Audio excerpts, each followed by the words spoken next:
Okay, today we're going to work on multiplying and dividing one-step equations.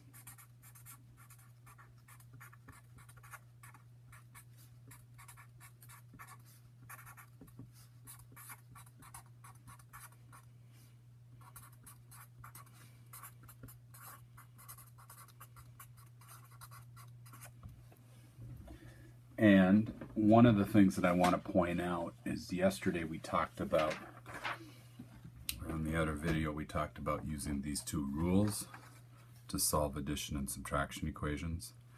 The golden rule, whatever you do to one side of the equation, you have to do the same thing to the other. And when solving an equation, you isolate the variable by doing the opposite operation. For example, if we had addition problems, we subtracted or added a negative. Subtracting and adding a negative are the same thing. If we had a subtraction problem, we added a positive.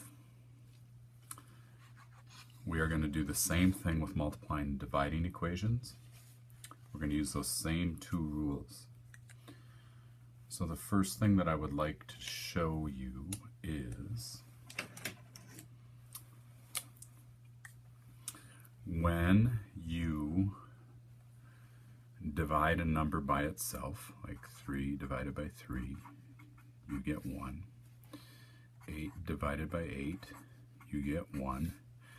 And in algebra, we like to write things a little differently. Rather than using this division sign like we did in lower grades, now we're going to start writing division as fractions. So this problem, 3 divided by 3 is equal to 1, and this problem, 8 divided by 8 is equal to 1. And I'm going to use this when solving equations. So let's try our first equation. Our first equation, let's go with something like this. 3x equals 30. Now, remember that when you have a number sitting next to a variable, the operation that's not shown here but is assumed is this is a multiplication problem. So this says 3 times some number is the same as 30. So we're going to solve this the same way we did our other problems. Remember the golden rule, we're going to isolate the variable. So the first thing I need to do is split my equation down the middle. Where's the variable? The variable is on the left side of the equation. What do you have to get rid of? I have to get rid of the 3. How are you going to get rid of multiplying by 3? You do that by dividing by 3.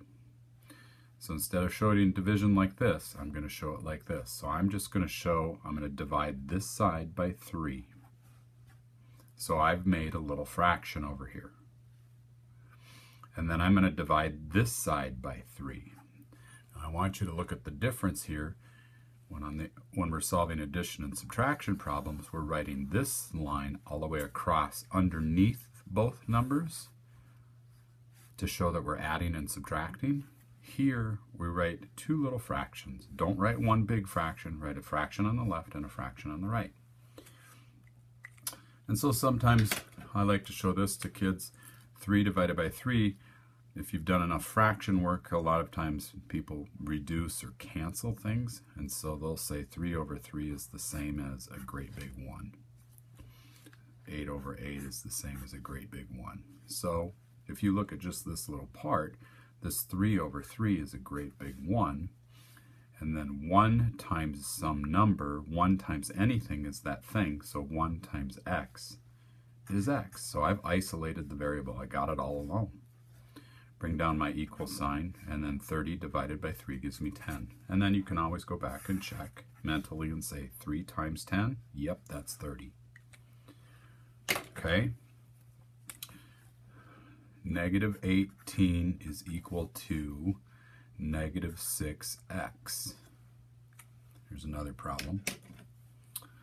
So always following the same steps every single time, everything gets a little easier. So I split it down the middle. Then I ask myself, where's the variable, on the left or the right? The variable is on the right this time. What do I have to get rid of to isolate the variable? Now I have to get rid of a negative 6.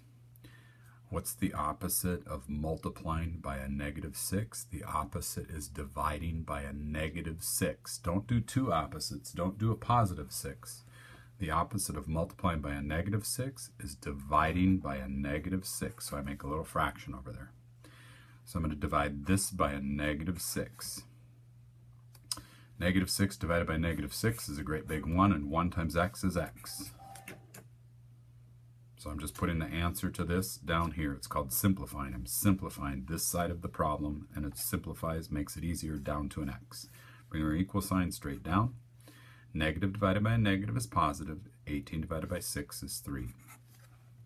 So 3 is the same as x, and you can check it. Take your 3, plug it in for x, or substitute for x. -6 times 3, that is a -18.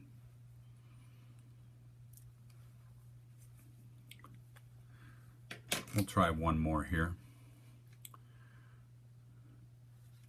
-1.2a is equal to 12. So, if it has decimals, no big deal. Split it down the middle. My variable's on the left. That means I have to get rid of a -1.2. What's the opposite of multiplying by a -1.2? It's dividing by a -1.2. Whatever I do on the left, I have to do on the right. So I divide by -1.2. Two little fractions. -1.2 divided by -1.2. Anything divided by itself is always 1, and 1 times a is a. Bring your equal sign straight down. Positive divided by a negative is a negative, and 12 divided by 1.2. If you need to use your calculator for that, that's all right. 12 divided by 1.2 gives me 10. And if you think about that, that 10 makes a lot of sense, because if I take 1.2 and I multiply it by 10, that's like moving the decimal over, which gives me a 12. So there's my answer. All right, there's my explanation for multiplying and dividing equations. Next time, we'll make the equations a little bit harder.